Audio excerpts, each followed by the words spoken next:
दल भाजपा और विपक्ष के तकरीबन सभी दलों के बीच जोर आजमाइश है। INDIA गठबंधन में शामिल सभी दलों ने दिल्ली में एक बैठक कर आपसी तालमेल और रणनीति पर चर्चा की। गठबंधन की ये चौथी बैठक थी।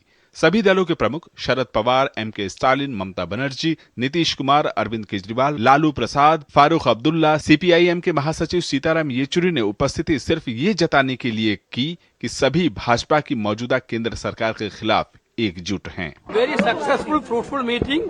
Everybody opened their mind and told. A little bit criticism is also here and there, of course, because we are 20, 25, 26 parties. Main focus was to finalize the seat sharing. विपक्षी दलों की चौथी बैठक भी गठबंधन के आपसी फॉर्मूले के इर्द गिर्द ही रही। इसकी वजह भी है।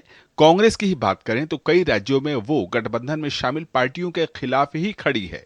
केरल में कांग्रेस का सीधा मुकाबला वाम दलों से है। दिल्ली और पंजाब में आम आदमी पार्टी के खिलाफ है। पश्चिम बंगाल में तृणमूल के खिलाफ। सपा से अभी हाल में ही कांग्रेस की खटपट और टकराहट की खबरें सामने आई थी।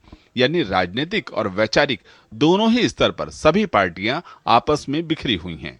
जो लोग एक दूसरे के साथ लगातार लड़ते आए हैं, आजकल वो हाथ में हाथ डाले दल से दल को मिला तो रहे हैं, परंतु दिल से दिल नहीं मिल पाते।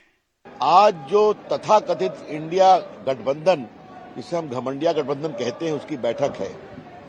उसका उद्देश्य है नरेंद्र मोदी सरकार को उखाड़ फेंकना, और हम जो यहां बैठे हैं उनका उद्देश्य है भारत का भविष्य उज्जवल करना। ये सोच का अंतर है। दिल्ली की बैठक से पहले ही खींचातान और जोर आजमाइश की खबरें दिन भर घूमती रही। चर्चा में पटना में लगा एक पोस्टर रहा जिसमें लिखा था कि अगर जीत चाहिए तो निश्चय एक नीतीश चाहिए। यानी 27 दलों के गठबंधन में सभी दलों को प्रधानमंत्री का ही पद चाहिए। ये गलतफहमी में पोस्टर से कोई न रहे।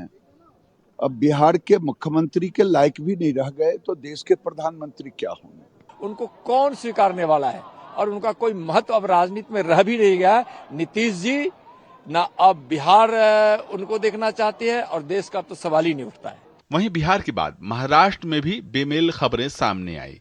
उद्धव गुट शिवसेना का मुखपत्र सामना भी केंद्र में रहा, जिसमें छपे लेख में कटाक्ष भी है और मलाल भी।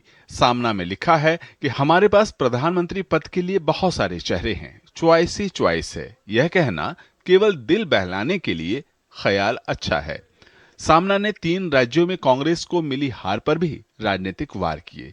उसने लिखा कि कांग्रेस जीत का केक अकेले ही खाना चाहती थी, इसलिए अखिलेश को दूर रखा गया।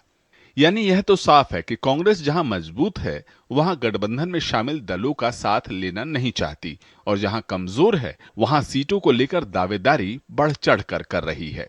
वहीं कांग्रेस ने बैठक से ठीक पहले 5 सदस्यीय राष्ट्रीय गठबंधन समिति का ऐलान कर दिया, जिसमें मुकुल वासनिक संयोजक हैं, अशोक गहलोत और भूपेश बघेल सहित अन्य सदस्य।